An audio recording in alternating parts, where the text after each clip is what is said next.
ito ang kadalasang nangyayari kapag bago pa lang tayong nagsisimula sa solar. Siyempre, nagre-research tayo tungkol sa solar at sumasali sa mga Facebook groups. Pero, ang mahirap na part ay yung hindi mo maintindihan ang mga terms at acronyms na ginagamit sa mga explanation sa Facebook groups man yan, YouTube, o sa ibang mga tutorials. Mahirap, gaya ng mga terms na ito: DOD, MPPT, PWM, VMP, PMAX, DU, at napakarami pang iba. Medyo marami din naman talaga ang mga acronym na mababasa mo sa pagsisimula sa solar. Isa din ako sa mga nakaranas nito noong nagsisimula pa lamang ako sa pagsosolar. Yung tipong interesado ka na sa bawat topic na pinost ng mga kasamahan sa FB group, pero minsan nanguhula ka sa ibig sabihin ng mga acronym na binabanggit nila sa mga post nila. So ngayon, para matundukan na ang pagkalula mo sa mga terms na yan, ay isa-isa nating tatalakayin ang mga pinaka-common terms o acronyms sa solar power system. Importante ito para magiging mas mabilis ang ating pagkatuto. Ang mga acronym na iyan ay hiwalay nating tatalakayin base sa bawat parts o components ng solar setup. Pero mas maigi ay maghanda kayo ng papel at ballpen at mag-jot down kayo upang hindi na kayo mahirapang balikan ang mga natalakay natin sa video na ito. Unahin natin sa episode na ito ang mga terms sa part ng solar battery. Pero bago yan ay shoutout muna sa ating mga subscribers at sa mga masugid na taga-subaybay sa channel na ito. Salamat po sa walang sawang pagsuporta. So, sa battery side, nandyan yung pinakauna sa listahan, ang acronym na V. So, V stands for volts. So, ang V ay ito yung lakas o pressure na nagpapadaloy sa kuryente. Itong V or volts ay unit ng voltage o voltahe in layman's term. So, kapag nakita mo ang number tapos may kasunod na letter V, ibig sabihin yan ay voltahe. Common values ng voltage na makikita sa solar batteries ay 12 volts, 24 volts, 48 volts at iba pa. Sunod ay ang letter A or amps. So, A stands for amperes. Itong A or amperes ay tumutukoy sa mismong kuryente sa mga linya o di kaya ay sa mga solar equipments. Itong A o amperes ay unit ng electric current. Madalas na makikitang may values ng amperes sa battery ay ang mga charging currents na gaya ng 20 amps, 30 amps, 40 amps at iba pang value ng charging currents. AH or ampere hour. Ito naman yung battery capacity in terms of charge. Dito sa value ng AH natin malalaman ang storage capacity ng battery. Halimbawa, kung meron kang usable na 50Ah na charge ng battery at gagamitan mo ito ng load na may 5 amps, magtatagal ang battery na ito sa loob ng 10 hours. Madalas na makikita sa mga battery ay ito: 50Ah, 100Ah, 150Ah, 200Ah at iba pa. WH o watt hour. Ito naman yung battery capacity in terms of energy. Battery capacity pa din siya pero hindi gaya nung ampere hours kanina na in terms of charge capacity ng battery. Itong watt hour ay in terms of energy capacity naman ng battery. Common values naman ng energy capacity ng mga battery ay 600 watt hours para sa 50 ampere hours, 1200 watt hours para sa 100 ampere hours, 1800 watt hours para sa 150 ampere hours, and so on. DC. DC stands for direct current. Ito yung klase ng kuryente na pinoproduce ng ating mga battery. Ganito ding kuryente ang pinoproduce ng ating mga solar panels. Tinatawag din itong direct current dahil isang direksyon lang ang pagbato ng waveform nito na gaya nitong nasa picture. Hindi tulad ng tinatawag na AC o alternating current na pinoproduce ng mga generators.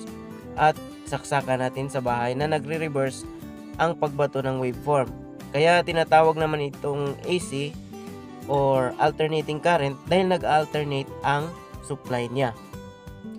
Sunod ay ang pinakapalagi nating makikita sa mga post, ang LiFePO4.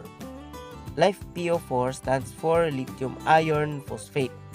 Ang LiFePO4 ay klase ng battery na sa ngayon ay ang pinakamagandang gamitin sa solar power setup dahil mas safe at mas makunat kaysa sa mga lead acid batteries. AGM or absorbed glass mat. Ito naman ay klase din ng battery na under sa lead acid battery. Kasama ng AGM battery sa type ng lead acid ay ang flooded gaya ng kadalasang ginagamit natin sa mga sasakyan, at gel type battery na kadalasan namang ginagamit sa solar power setup. VRLA.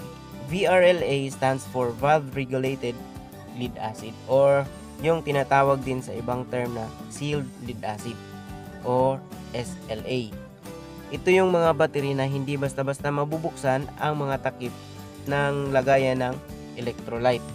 Common type ng VRLA batteries ay yung AGM na tinalakay natin kanina at yung mga gel type batteries.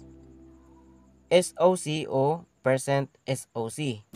SOC stands for state of charge. Ito naman yung level ng charge ng battery. Sa indication ng SOC, makikita ang remaining percentage level ng battery mo. Halimbawa, itong battery ay may SOC na 80%. Ito naman ay may SOC na 50%. DOD o percent DOD. DOD stands for depth of discharge. Ito naman yung level ng charge ng battery kung saan makikita ang naibawas sa battery mo mula sa kanyang pagka full charge. Halimbawa, itong battery ay may DOD na 20%. Ito naman ay may DOD na 50%. Trivia lang, ang mga lead acid batteries ay may safe DOD na 50%. At ang mga lithium batteries ay may safe DOD na 80%.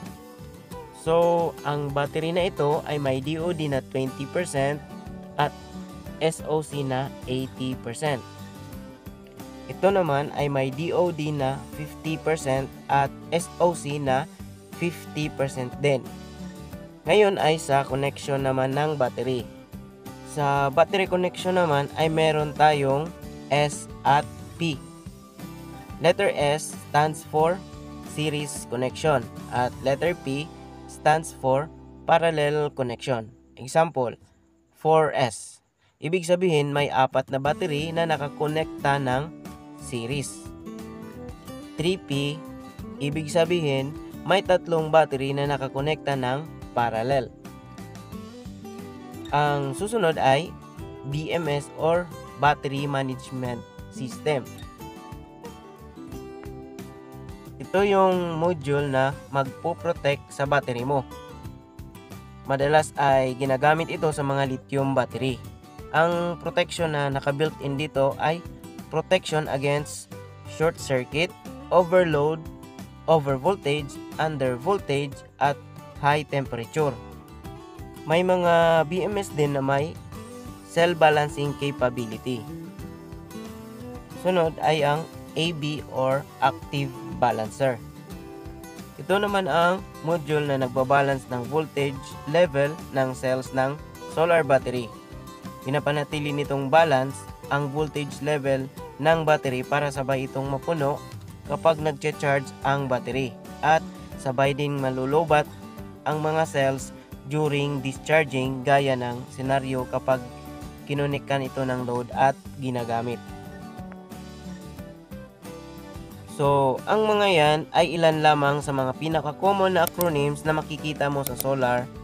At yan din ang mga kadalasang mababasa mo sa mga post na may kinalaman sa solar battery.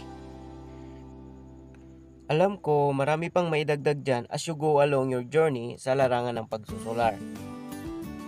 Good luck po para sa inasama-samong sariling solar power setup. So hanggang dito na lang po.